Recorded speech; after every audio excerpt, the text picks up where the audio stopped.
কৃত্রিম বুদ্ধিমত্তা AI, smartphone ও বৈদ্যুতিক গাড়ির চাবিকাঠি, সেমিকন্ডাক্টর বা মাইক্রোচিপ শিল্পের বৈশ্বিক বাজার যখন $1 ট্রিলিয়ন ছোঁয়ার পথে, তখন দেশের নদ নদীর তলদেশে জমে থাকা বালু বাংলাদেশের অর্থনীতিতে নতুন আশার আলো দেখাচ্ছে।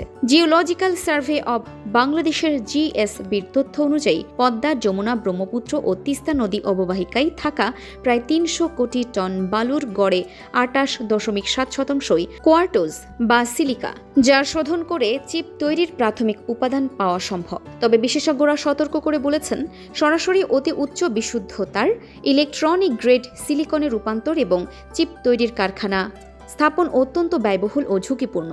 বর্তমানে আইসি ডিজাইন সেবা থেকে বাংলাদেশ বছরে প্রায় 50 লাখ থেকে $1.20 কোটি আয় করলেও 2030 থেকে 31 সালের মধ্যে এই খাতকে $10 বিলিয়ন উন্নীত করতে 5 ধাপের একটি কৌশলগত রোডম্যাপ 2026 থেকে 2050 প্রস্তাব করা হয়েছে।